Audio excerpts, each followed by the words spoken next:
ایک لفظ ہے لا خلابہ، بس ابن سنی کی روایت ہے، روایت میں بتا رہا ہوں، اللہم لا خلابہ، ابن سنی کی روایت ہے، یہ اسی میں لفظ ہے لا خلابہ، بس پڑھیں لا خلابہ، خا جس کو خے کہتے ہیں، خے لام با، لا خلابہ.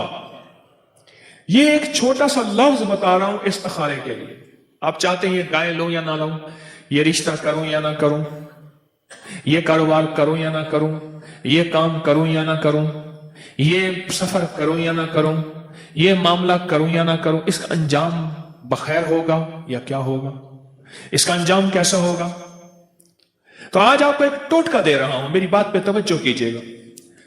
لا خلابہ، یہ میں نے روایت بتائی ہے باقاعدہ، ابن سنی کی روایت ہے اور مستند روایت ہے، اور یہ لفظ بڑے بڑے محدثین اہل بیت ان کی زندگیوں کے مشاہدے ہیں، اور اس کی بہت بڑی تفصیل ہے. لیکن میں آج چونکہ 7 تحفے دوں گا، اس لیے میں چھوٹے چھوٹے یہ فائدے بتاتا جاؤں گا اور آپ کو دیتا جاؤں گا.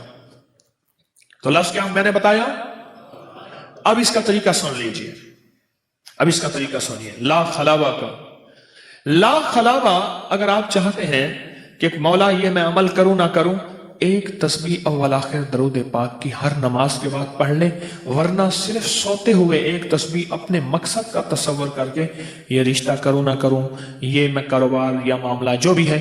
اچھا، اس کے لیے ضروری نہیں کہ ایک بابا آئے گا، خواب میں زیارت ہوگی، فلاں چیز ہوگی.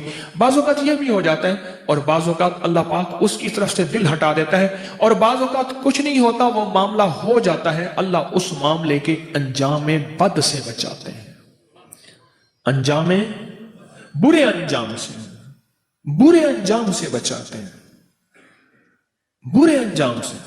وشماتت الاعداء، حدیث میں ہے مولا میرا حال ایسا نہ کر دینا کہ دشمن مجھ پہ ہنسے. وشماتت الاعداء، کہ اللہ دشمن مجھ پہ ہنسے. آپ انجام دیکھا اس کا نہ. یہ لفظ جو بندہ پڑھے گا، یہ میں 7 موتی دے رہا ہوں آپ کو، پیکج دے رہا ہوں، غور سے سنیے گا. جو یہ لفظ پڑھے گا، ہر نماز کے بعد ایک تسبیح پڑھ لیا ولا پھر درود پاک کی، اٹھتے بیٹھتے کھلا بھی پڑھ سکتا ہے، اور ایک تسبیح سوتے ہوئے پڑھ لے ولا پھر 3 بار درود پاک. لا خلابہ، لا، میں بار بار اس لیے دہرا رہا ہوں کہ آپ حضرات کو یاد ہو جائے جن کو یاد نہیں. لا خلابہ، یہ ایک زبردست لفظ ہے. میں اکثر بتاتا ہوں، میرے پاس لوگ آتے ہیں کہ جی ہمارا شادی کا استخارہ کر دیں، ہماری شادی کے لیے یہ کر دیں، اس طرح کر دیں. میں کہا لا خلابہ پڑھو، اللہ پاک خیر سے خیر کے دروازے کھولے گا. اور پھر اگر لا خلابہ پڑھا، چند دن چند ہفتے پڑھا، اور اس کے بعد کوئی آزمائش آئی، تو اسے اللہ کی طرف سے سمجھے گا کہ مولا تیری طرف سے اگر آزمائش آ گئی ہے، وہ تو نبیوں پہ بھی آئی، اہل رسول پہ بھی آئی، اصحاب رسول پہ بھی آئی، اولیاء محدثین صالحین پہ بھی آئی. تو یہ ایک لفظ دے رہا ہوں، لا خلابہ.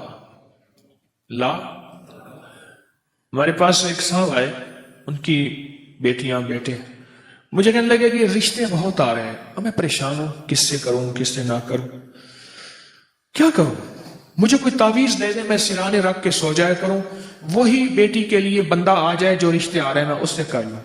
میں نے کہا میں تجھے ایک مسنون عمل دیتا ہوں، روایت سے ثابت عمل دیتا ہوں، حدیث کی ثبوت کے ساتھ. آپ ایسا کریں، آپ یہ سارے گھر والے لا خلابہ پڑھیں. جب لا خلابہ پڑھیں گے، اللہ دودھ پانی علیحدہ کر دے گا، چھلنی لگے گی، چھلنی کے نیچے سے جو نکلنا ہے نکل جائے گا، جو چھلنی کے اوپر ہوگا وہی اصلی ہوگا. چھلنی مارتے ہیں نا، جو نیچے نکلنا ہے وہ نکل جائے گا، اور جو اوپر ہوگا وہی اصلی ہوگا. اس نے کیا، بیٹیوں کی شادیاں کی، بیٹوں کی شادیاں کی. مجھے جب بھی ملتا ہے کہتا ہے بڑا مطمئن ہوں، ورنہ ساری عمر انسان دامادوں اور بہوں اور ان کے لیے روتا رہتا ہے. میں تو مطمئن ہوں، اس عمل نے میرے گھر کو جنت بنا دیا ہے.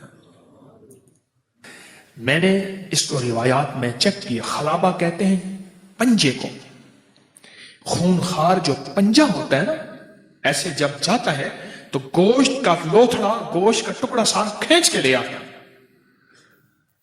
تو ایسا کوئی غیبی پنجہ، نقصان کا، دھوکے کا، فریب کا، فراڈ کا مجھے ایک بندہ کہنے لگا میں تجارت کرتا ہوں، لوگ دھوکا دیتے ہیں، میں کہ تو لا خلاوہ نہیں پڑھتا، پڑھ لا خلاوہ۔ ایک صاحب مجھ سے کہنے لگے مکان بیچنا چاہتا ہوں، مکان کے چھوٹا مکان ہے، اولاد بڑی ہو گئی ہے، بڑا مکان لے لو۔ تو میں نے کہا لا خلاوہ پڑھ، تجھے اچھا بیپاری ملے گا، دھوکا نہیں ہوگا۔ اس نے لا خلاوہ پڑھا۔ ایک ایسے بندے سے معاملہ ہوا، بالکل شریف آدمی، معاملات بھی، پیسے بھی، لکھ پڑھ بھی، ہر چیز ٹھیک ہو گئی۔ کہنے لگا اللہ کا فضل ہے، کئی لٹے گئے ہیں، تھوڑے سے پیسے دے کے کاغذات لکھوا لیتے ہیں، پھر بندہ عدالتوں کے چکر لگاتا رہے۔ یہ زندگی کے معاملات کرنے ہونا، اس میں یہ میں نے بہت پرتاثیر پایا ہے، لا خلاوہ۔ لا، کیا خیال ہے زندگی میں یہ کام آتا ہے نہیں آتا؟ ہر لمحہ لمحہ کام آتا ہے، قدم قدم پہ کام آتا ہے، اور قدم قدم پہ اس کی بڑی تاثیر ملتی ہے، بہت طاقت ملتی ہے، اور انسان کو بھروسہ ملتا ہے، اور دوسرے لفظوں میں انسان اپنے مسائل کو اللہ کے سامنے پیش کر دیتا ہے۔ مولا، ایک کوئی پیر استخارہ کرے، ایک میں استخارہ کروں، ایک مشورے کریں، ایک کیا کریں، ایک مولا میں اپنا معاملہ تیری بارگاہ میں لا کے پیش کر رہا ہوں، تو میرے لیے خیر کے فیصلے فرما، عافیت کے فیصلے فرما، اور اللہ غیب سے عافیت کے فیصلے فرما دیتا ہے۔ اللہ غیب سے عافیت کے فیصلے فرما دیتا ہے۔